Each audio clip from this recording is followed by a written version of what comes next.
How you doing, my brothers and sisters? I would like to introduce myself as the Executive Director, CEO, Founder of Mind Over Matter, Inc., as well as Pastor. My name is David Robinson. Today's introduction is going to be about Enter the Throne Room. And the reason why it got to be about Enter the Throne Room, because nobody don't really have, or some of us don't even have the understanding of Enter the Throne Room by being in your own closet to praise when you're going through with no understanding. And so therefore, with this revelation that God is going to allow me to speak to you, now you will be able to understand what is entering the throne room and what is the purpose and how to communicate with him to order to receive from entering the throne room. So therefore, if you have your Bibles, I would like for you to trail me, and now I will begin. Children, I know how we can be turned down with no understanding and allow ourselves being in darkness and an extreme pain of mind or body.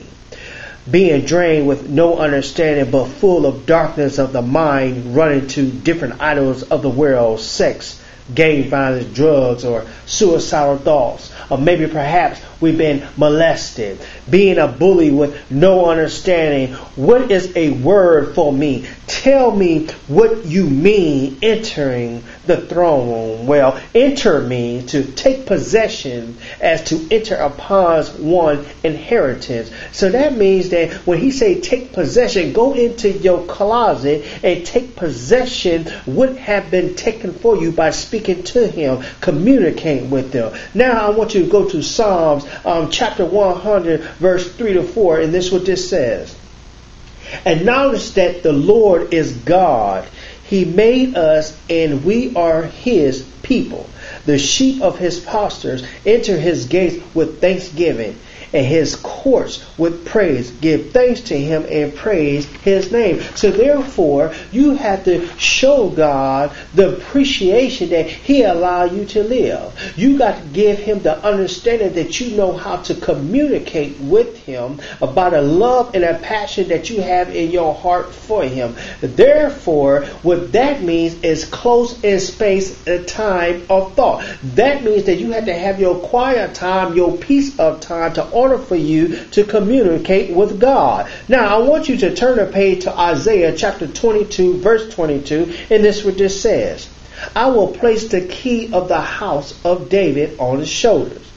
What he opens, no one can close. What he closes, no one can open. So therefore, he don't place a key on your shoulder. And with this key on your shoulder, he is giving you the ability to open up that door and communicate with him. No one can shut that door but you, or who you allow to come in your immediate circle and allow them to shut your door to stop your communication with them. Now, throne kicks in, and what throne mean is a serene power and dignity as royal, like or befitting a king, magnificent, majestic as a royal welcome. Therefore, he's welcoming you. He's giving you that royal appearance for you to walk in his door while he's standing there waiting for you. I want you to turn the page to Hebrews chapter 12, verse 2, and watch what it says.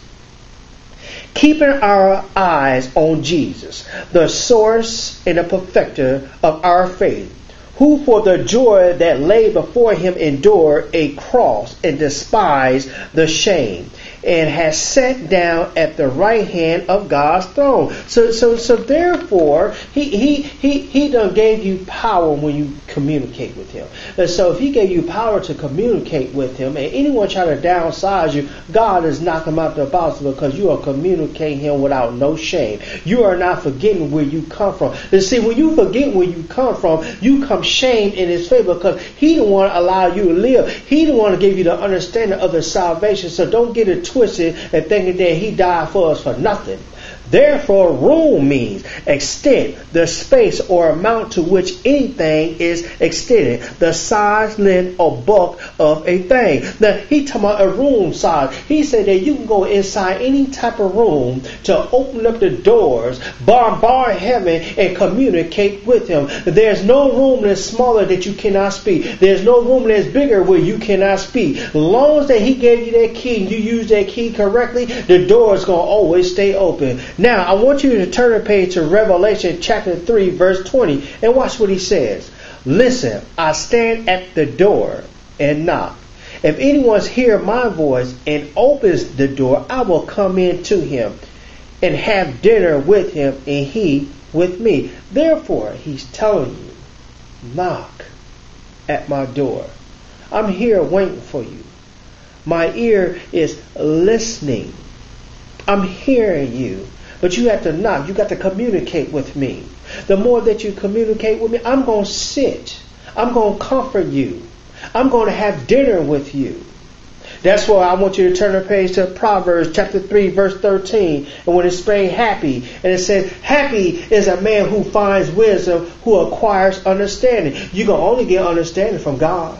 You can't get understanding for just your own understanding. The only understanding you get is from Him.